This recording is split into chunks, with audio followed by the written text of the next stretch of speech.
maggawa ng masama nung ikaw ay manggagawa pa ng masama. Ngayong nakasumpo ka ng mabuti, huwag kang magpatumpik-tumpik, huwag kang magpa-delay-delay, huwag kang magpabukas-bukas. Pagkakasumpo mo ng mabuti, gawin mo agad. Huwag mong ikait ang mabuti sa kinauukulan. Pagka nasa kapangyarihan ng iyong kamay na ito'y gawin. Si Brother Eli ay hindi lamang kilala sa pagiging pantas sa banal na kasulatan. Ginugol din niya ang kanyang buhay sa paglilingkod sa mga kapatid, kapwa-tao at Diyos Ama. Ang aral ng Diyos na ibinahagi niya sa mga tao sa loob ng mahigit 50 taon ay malinaw na naisalamin ng kanyang pamumuhay. Bukas palad at buong pusong nagmalasakit si Brother Eli sa mga nangangailangan. Isang bagay na natutunan niya sa Biblia at naitanim sa kanyang puso ng kanyang mga magulang sa Panginoon.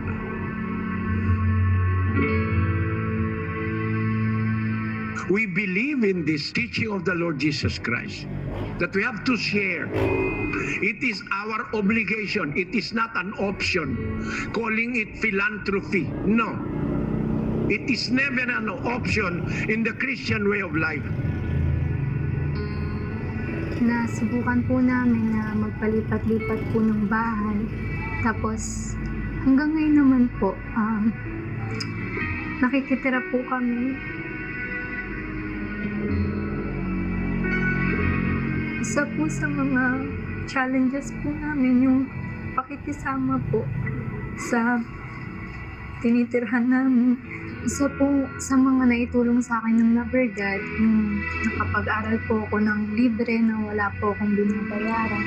Tapos po, naturuan po ako dito ng mga mabubuting asal na madadala ko po kahit saan po ako pumunta. Hindi po enough yung thank you, pero thankful po ako sa mga ganung tao na kahit hindi naman po ako kapatid, nabibigyan po kami ng pagkakataon na makapag-aral po. Sila pong taong nagtuturo sa'yo na kahit wala po silang hinihinging kapalit,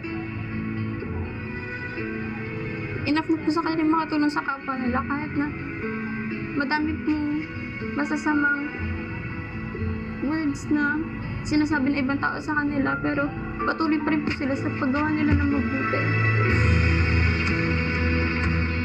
Those who do not have houses, we have built transient houses or transient homes. We have orphanages all throughout the country in the Philippines where we keep those people or those members who have nothing in life. We care for them. At sa panahon ang buong mundo'y lumalaban sa isang di nakikitang kaalip, ang COVID-19 pandemic, lalong nag-umigting ang pagtuwang ni Brother Eli sa mga kapatid sa iglesia at sa mga kapwa-tao. If you are a Christian, in the real sense of being a Christian, none of those included in the Christian community will die of hunger or will die of sickness unattended by a doctor or a physician. In the Church of God, we practice this.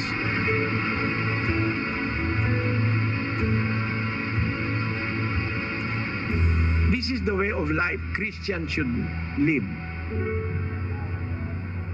February 11, taong 2021, sa kalooban ng Diyos, ay pinagpahinga na si Brother Eli sa edad na 73. Bagamat may lumbay, ay may kaaliwan pa rin nararamdaman ang mga kapatid sa Iglesia ng Diyos. Dahil sa kanyang pagpanaw, ay nag-iwan siya ng mga halimbawa gaya ng Panginoong Hesus at ng mga unang lingkod. Sa mahigit 5 dekada, inilaan niya ang kanyang oras sa pangangaral at nagsasabuhay ng mga salita ng Diyos, nakalimbag sa kanyang bawat paggawa, ang masinhing pag-asa, ang matibay na pananampalataya, at ang pag-ibig na hanggang sa huli ay hindi nagmaliw. Sa mahigit 5 dekada, isang pangako ang sa awat tulong ng Diyos ay kanyang pinagtapatan. Kahit na po ako mahirapan, Panginoon, kahit na po mayroong mga mabibigat na mga sama ng loob sa aming mga kaaway, sa mga kapwa-tao, huwag mo lang po kaming iiwanan. At nangangako kaming hanggang sa katapusan, aming ipagpapatuloy ang aming sinimulang pagkilala at paglilingkod sa iyo. Tulungan mo lang po kami, Ama. Sa awa at tulong ng Panginoon, ang kanyang pinasimulan ay ipagpapatuloy ng mga kapatid sa MCGI. Sa gitna ng pandemya, sa kabila ng iba't ibang pagsubok, hindi natatapos ang istorya sa kanyang pansamantalang pagpapahinga dahil ang iglesia ay may napakalaking dahilan upang huwag tumigil, bagkus ay magsumidhi. At yan ay sa pagtataguyod natin ng mga katwirang natutunan natin at itinuro sa ating Brother Eli Soriano na kanyang hinango sa mga katwiran sa banal na kasulatan na gumawa ng mabuti sa lahat at gumawa ng mabuti sa ating mga kapwa-tao. Ano man po ang sabihin ng kahit na sino, kami po magpapatuloy sa tulong at awa ng Panginoon. Magtitis habang buhay, tulungan mo ako nang makapagtagumpay. Bagamat hindi na natin siya pisikal na kapiling, siya ay nananatiling buhay sa ating mga puso, kalakip ng mga aral at ng pag-asa na siya'y ating muling makikita sa kalooban ng Panginoon. Salamat sa Diyos, Brother Eli, sa iyong buhay at iniwang pamana.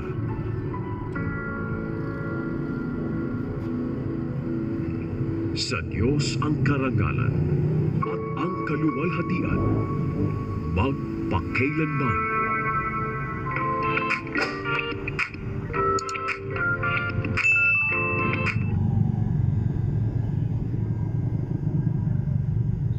Maghintay na hingan ka. Sabi ng Diyos, meron kang pag-aari. Nakikita mo yung kapatid mo, nangangailangan. Ipinagkait mo sa kanya ang iyong awa. Paano mananahan sa iyo ang pag-ibig ng Diyos? Kaya para ibigin ka ng Diyos, may nakikita kang dukha, nangangailangan. Kahit hindi manghingi, kapatid, bigyan mo. Yun na ang sinasabi-sabi ko eh.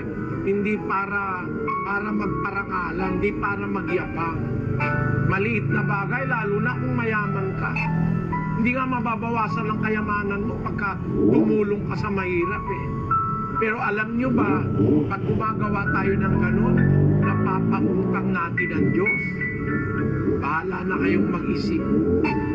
Yan po ang mga aral na magagandang aral ng Diyos, ilalagay natin sa ating mga puso. At pagkaya na yung ating ginawa, Biblia ang sasagot, itanong mo kay Soriano. Isang magandang araw po sa lahat ng ating mga panauhin sa iba't ibang dako.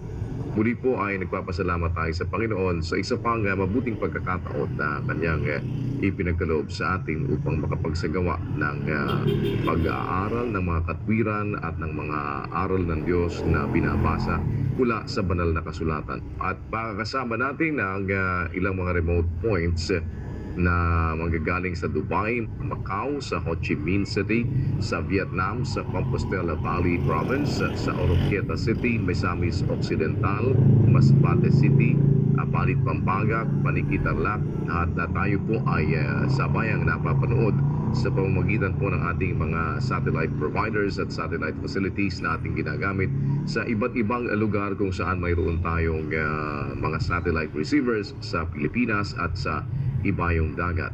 Ngayon po ay tayo pinagsisilbihan ng iba't ibang mga satellite providers na nagdadala sa atin sa iba't ibang dako ng daigdig. Kasabay din po nating napagsisilbihan ang ating mga kababayan sa pamamagitan naman ng internet at yan po ay sa pamamagitan ng kanilang panonood sa ating live webcast. Sa kalooban ng Panginoon ay muli po natin i-update sa inyo ang mga tugon sa inyong mga katanungan sa pamamagitan ng mga katwirang binabasa sa banal na kasulatan. Kasama po ang lahat ng ating mga kapatid sa Church of God International at sa iba't ibang panig ng Pilipinas at sa ibayong dagat. Tayo po ay muling nagsasagawa ng ang dating daan Worldwide Bible Exposition. At para po tayo makapagsimula, kasama po natin si kapatid na Eli Soriano. Kapatid na Eli, magandang araw po. Magandang araw po sa lahat ng ating mga bisita, sa mga kapatid na kaantabay sa paggawa. Sumaatin po nawa ang patnubay, ang pangunguna at ang liwanag ng Panginoon sa ating pag-uusapang mga aral ng Ebanghelyo.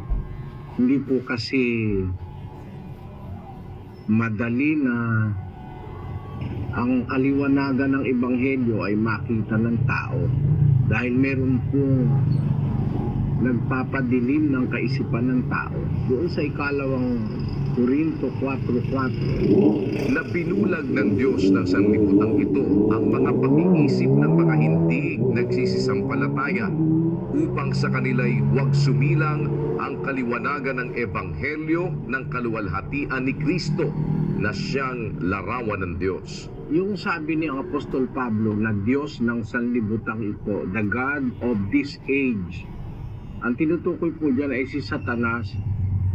Ang ginagawa ni Satanas, binubulag niya ang pag-iisip ng mga hindi nagsisisampalataya sa Diyos para wag silang maliwanagan sa Ebanghelyo, upang sa kanila'y huwag sumilang ang kaliwanagan ng Ebanghelyo ng kaluwalhatian ni Kristo na siyang larawan ng Diyos.